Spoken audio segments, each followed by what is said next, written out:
Contractors know things about designers that designers do not want to hear. And designers know things about contractors that contractors would rather not admit. So today we are going to say these things out loud. I'm Brandon Holland, Senior Sales Manager for ARIID Build and Remodel. And I'm Ariana Adireh Henderson, CEO of ARIID Group. Which means you're fair game for this conversation, right? Completely fair game. Not comparing answers today, but we're going to do some talking points. Yeah, and just honest answers. Yes, that's right. You're going to get the hard truth here. Absolutely. So let's start with the first one. Bids and drawings. That's, I think, going to be a good segment for this little conversation we're going to have. What is the biggest lie that our contractors don't tell the clients about bids and numbers? Yeah, so the number is almost never the right number. Basically they're buying the project. They're planning on getting you a change orders, after you're committed. At the end of the day, when you're comparing bids, every number is not always the same. That's right. So the ones, and pretty much when you get those numbers, you kind of are in the position where you cannot really walk away from it anymore. Right. And the contractors who give the real numbers up front, sometimes they miss out on bids because their number looks high in the beginning, but they're okay with that. These are the things that we're going to talk about. So the most dangerous bid is the one that looks the most reasonable. Yeah, because it comes in high and the clients are concerned. The most dangerous bid is one that comes in low. That's right. Yeah. Because at the end of the day, it's like when you get in 3 or 4 bids and you have one number that is so much lower than the rest, that should be a red flag. Right. And typically what'll happen is when the contractors put numbers together, they're looking at, okay, baseline cost, this is what it's going to be. Mm-hmm. And they're not factoring in any type of splurges or add-ons or anything that, they should know that you're going to want to modify your project as you go based on the conversations that they have with you. So they're ignoring all of that and just going with the lowest number they can possibly come up with to get you the bare bones project. So my turn now. I get to hit the designer. Tell me about a project where your design created real problems on the job site. Ooh, we have to talk about those ones. Yeah. Okay. Well, let's talk about this one. There was a bathroom renovation where we were selecting a book match for the shower wall. And one thing that we did not indicate or on the drawings were how will the pattern look in the niche. And so when the slab arrived on site, we actually had to step back and figure that out. So that's, those things happen, especially when you have like natural materials and the veining. How will it go from the big slab into the niche? So what happened? I mean, what did you do to fix it?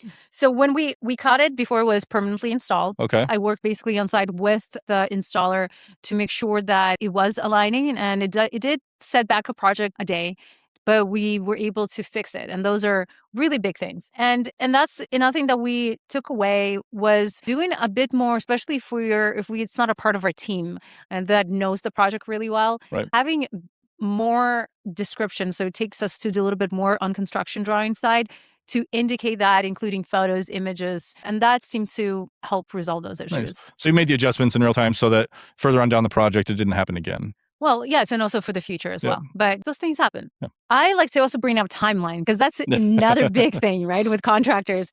How often do contractor promise a timeline and don't quite deliver it? Yeah, I hate this one. It's almost every time. I mean, essentially what happens is they give you best case scenario timelines, and they're not factoring in delays in permits, delay in material arrival. And so what happens is, they end up disappointing the client from the get-go. I've definitely done that myself. I've gotten better about understanding what a realistic timeline is versus what best case is. And I'm a perpetual optimist, but when it comes to my construction scheduling, I have had to make the adjustment. So yeah, absolutely. Those are necessary. And I think knowing that, hey, we have room to grow as well as a team, as people that do construction, there's room for improvement. So if we can bring something better in the next project, and of course, resolve things when they show up.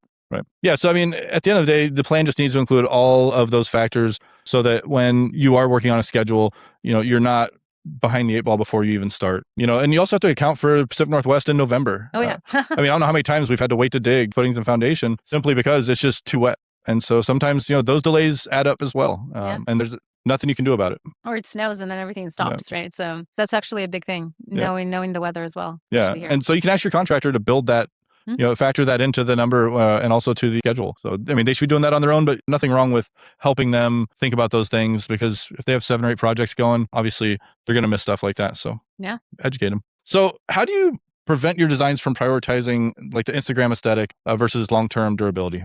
Yeah, so that is an important one. And we do talk to our clients, setting real expectations, because it might look pretty on photo, but then material itself is not going to work for your lifestyle. So like understanding the clients, do they have kids? So if there's a glossy surface and that looks amazing, beautiful, but then how are you going to address all the fingerprints? Right. Yeah, it seems obvious. People just get married to a picture and that's what they want. So that's what makes a good designer is not being afraid to like say and be frank, like, hey, this will not work, or like this portion will. And a lot of times I tell that to my client, like there will be times where I will just tell you this is not a good idea. Now, if you end up doing it, everyone's free to do whatever they want. Right. But there's consequences with that. And some of our clients decided to do what they wanted to do against our advice, and it just ended up costing time and money. So if that's not an issue, yeah, let's have fun. Well, and one of my favorite questions that I've heard you ask clients over and over again is, how do you plan to live in this space? Yes. You are considering it from that perspective in a way that, surprisingly enough, people don't consider that for themselves. They see those Pinterest photos, the Instagram photos, and that's what they want. But I mean, when you really break it down and ask them, how do you plan on living in the space?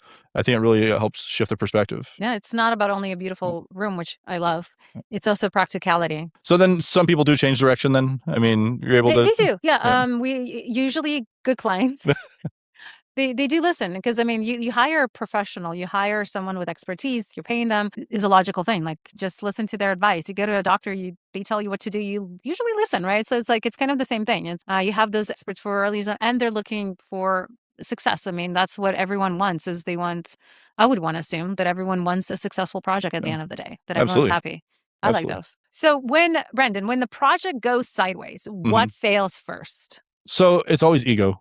Ego drives almost every failure on a job site. And what happens is, communication breaks down, people aren't talking. And so these problems compound on one another, because nobody wants to be the one that goes to the client and says, hey, this is messed up, we need to come up with a solution. I try to have a solution to bring to the client before they get involved, but sometimes you have to get their input. But the biggest thing is having the conversation on the front end in the beginning of as soon as you know the problem exists. Accountability has costs. Raising those questions also has costs, but all of those are, important for sure. Like, because we can't get a successful project if we don't talk about issues, and they will arise in every project. Just a matter of how they're handled. Well, yeah, and also when it comes to schedule, a contractor knows when the schedule on the project is falling behind. They know when they're 3 weeks behind, just like a designer knows when a spec isn't actually going to work in the field. Those things get caught, and so when they get caught, it needs to be communicated in real time to one another, so that you can make the adjustment before you actually get there. 100%. That's probably the best way you can mitigate those issues on when it comes to schedule. So accountability has a cost, raising your hand has a cost, and the people who avoid those things produce the problems on the job site. 100%. Like, the problems don't go away. You have to face them and solve them. And the faster you do it, the faster we're going to get back on track with the project. Yeah, because those problems turn into cost to the client. Oh yeah. And so the faster you can get ahead of them, the less the cost is going to be. Delays, and it's like once it's the whole domino effect, right? Like, then the other trades are not available anymore. So yes, speak, talk, resolve. Yeah.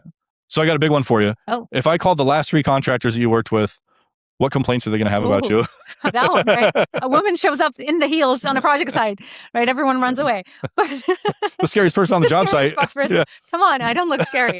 But, it is holding the subs and people that are working for us accountable for the deliverables. So, like, if something is wrong, I'm very nice, by the way, but I will tell them to fix it. And not everyone likes that. And that creates conflict. And maybe I'm not liked as much because of that. And that's fine. But the project gets done. And people who respect quality, they will respect that. People who are trying to cut corners, they, of course, will get annoyed and frustrated and so forth. So it does require that hard hand, especially in construction. Going back to ego, and this is what I think drives a lot of that, is when you try to correct something on a project, right? You see something that's not right, you try to correct it. People take it personally. Yes. Like, you are personally attacking them. And especially, when it's the woman that comes out in the heels onto the job site, and she's now telling the big strong man or whatever that he messed up, they take it personally. It's like, it's not about them messing up. They didn't install it to spec. Let's fix it. Let's move on. It's not a big deal. I mean, I'll tell you what, I've been in construction 26 years. I've made mistakes. The beauty of everything that we do is we can never mess something up so bad that we can't fix it. That's right. Yes, I really appreciate people, and most of our subs that we continue working, because some of them we do get fire if it does not get resolved. So it's you have a strong, we have a strong team, we have a strong hand in doing that, but the quality is something that we don't want to compromise on our jobs. All right. So here's what I take from the conversation. Okay, Brendan, say it. The best projects start when everyone's aligned and communication is open. 100%. It's honesty. It's being honest about what you know. It's being honest about what you don't know, and being honest really when things become a little bit difficult.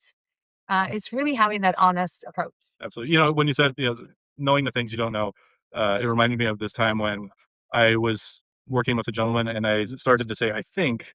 He's like, well, then you don't know. And it actually helped me because now when I find myself going to that word, if I start to, think, then I don't know. And then I need to lean on the people to do. So this was Before You Build. Thank you for joining us. And please click and subscribe. Would love also to hear your comments on what were some difficult things in your project. What did you find in issues that arise when you were building something? Would love to hear from you. So please do subscribe and comment below. Please come back next week. And before you build, listen first. Yes, absolutely. Thank you. Thank you.